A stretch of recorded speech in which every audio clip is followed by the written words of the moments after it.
चित्रकार युवराज आनंदराव ठाकरे, आत्मनिर्भर भारत फिल्म का मुख्य कलाकार, अध्यक्ष कलाजीवन बहुउद्देशीय संस्था, एमडी युवा भाग्य फूड्स प्रोड्यूसर कंपनी लिमिटेड ढगा।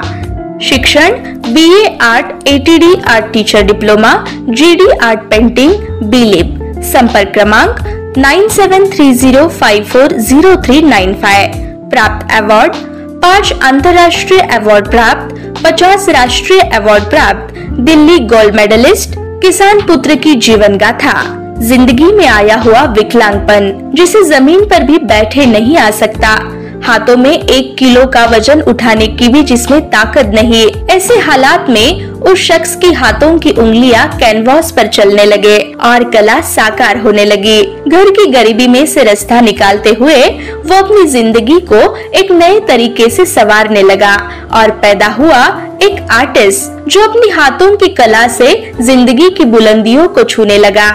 आज इस इंसान की पेंटिंग अंतर्राष्ट्रीय स्तर पर अपना नाम कमा रही है। दिल्ली, चंडीगढ़, पश्चिम बंगाल जैसे बहुत सी जगहों पर प्रदर्शन में जिसने अपनी कला का झंडा गाड़ दिया है। ऐसे विकलांग इंसान का नाम है युवराज ठाकरे आर्टिस्ट। युवराज ठाकरे ढगा इस ग्रामीण में रहने वाले युवक है। बचपन से ही वह पोलियो ग्रस्त होने की वजह से वह हाथ पैर से विकलांग है। वह आज भी बैसाखियों के सहारे चलते फिरते हैं। उनके हाथों के मंगतों में भी दम नहीं है तो जमीन पर भी बैठे नहीं सकते। ऐसे हालात होने के बावजूद भी युवराज ठाकरे आज के युवकों के सामने एक मिसाल है जो अपने हालात को लेकर जिंदगी में हमेशा निराश रहते हैं। युवराज की स्कूल उनके माता पिता ने बड़ी मशक्कत उठाकर पूरी की। उनके पिता उन्हें अपने कंधों पे बिठाकर उन्हें स्कूल ले जाते थे।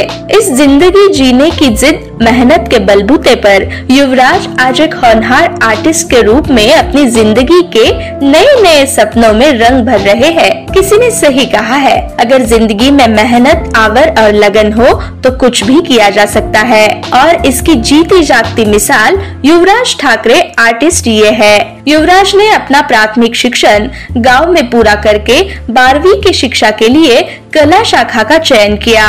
12वीं पास होने के बाद युवराज ने अमरावती में 6 साल कैनवास पेंटिंग की क्लास करने का फैसला किया, जिसमें उनके माता पिता ने भी उन्हें साथ दी, क्योंकि जिंदगी में जिस कला से रंग भरे जाने वाले थे वह यही कला थी। यह उनके माता पिता भी जानते थे, इसीलिए उन्होंने युवराज को साथ दी। अमरावती शहर में कैनवास पेंटिंग के धड़े लेते हुए युवराज ने अपनी जान को इस कला में झोंक दिया।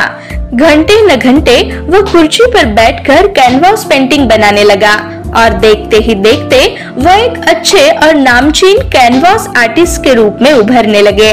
उन्होंने अपनी पेंटिंग से ज्वलंत सवालों पर झांकी डाली, जिसकी दखल दिल्ली के संस्थान द्वारा ली गई और ग्रामीण भाग के युवराज फिर अंतर्राष्ट्रीय स्तरों पर चमकने लगे। युवराज जी ने स्त्री भ्रूण हत्या और भगवान गौतम बुद्ध की कैनवास पेंटिंग उनको चर्चा में लाने वाली साबित हुई।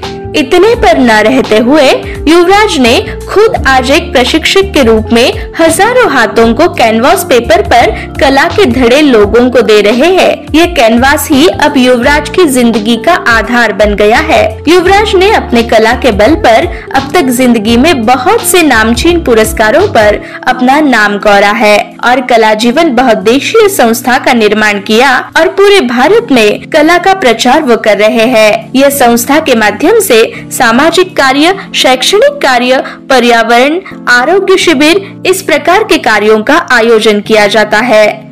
धन्यवाद।